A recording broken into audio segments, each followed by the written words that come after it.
wenyewe kwa madhumuni ya kuelimisha na kutoa taarifa.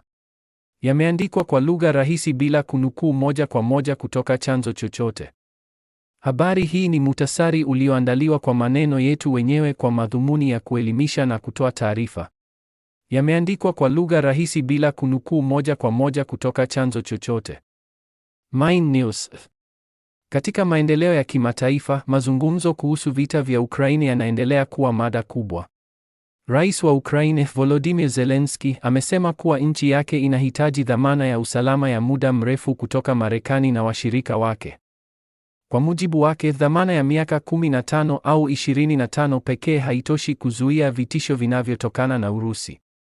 Anasisitiza kuwa bila uhakika wa muda mrefu, vita vinaweza kuibuka tena na kuhatarisha usalama wa Ukraine na eneo zima la Ulaya Mashariki. Wakati huo huo, Rais wa Marekani Donald Trump na Rais Zelensky wameeleza kuwa wamepiga hatua katika mazungumzo ya kumaliza vita hivyo.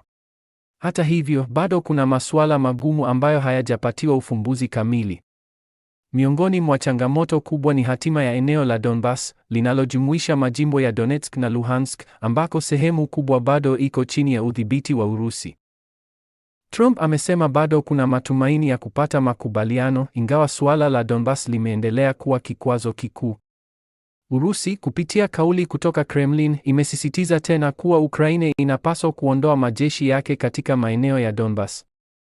Kauli hiyo imezua wasiwasi, hasa ikizingatiwa kuwa Urusi bado inaendelea kudhibiti sehemu kubwa ya maeneo hayo na haijaonyesha dalili ya kulegeza msimamo wake. Katika tukio la kusikitisha barani Ulaya, mamia ya watu wamehudhuria mkesha wa kuwaomboleza waliopoteza maisha baada ya moto mkubwa kuzuka katika baa wakati wa sherehe za mwaka mpya. Takribani watu 40 walifariki dunia huku zaidi ya 115 wakijeruhiwa. Mashuhuda wanasema moto ulienea kwa kasi kubwa kiasi kwamba watu hawakupata muda wa kutosha kujiokoa. Uchunguzi unaendelea na mamlaka zinasema tukio hilo linaonekana kuwa ajali, si shambulio. Nchini Marekani, jiji la New York lina ukurasa mpya wa uongozi baada ya Zohran Mamdani kutoa hotuba yake ya uzinduzi wa meya mpya. Ameahidi kuongoza kwa uadilifu, uwazi na kuwahudumia wakazi wote bila ubaguzi. Mamdani amesema New York haitakuwa jiji linalowapendelea matajiri pekee, bali litakuwa jiji la haki kwa kila mtu. Ameandika historia kwa kuwa meya wa kwanza wa jiji hilo mwenye asili ya Asia ya Kusini na imani ya Kiislamu. Katika eneo la Asia Mashariki, mvutano unaendelea kati ya China na Taiwan. Marekani imetoa wito kwa China kusitisha shinikizo la kijeshi dhidi ya Taiwan baada ya Beijing kufanya mazoezi makubwa ya kijeshi kuzunguka kisiwa hicho.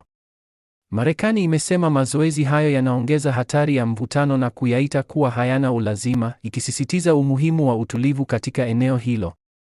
Kwa maneno rahisi, hili lina maana kwamba hali hii ni muhimu na inaweza kuathiri watu kwa njia tofauti. Hizo ndio taarifa za leo.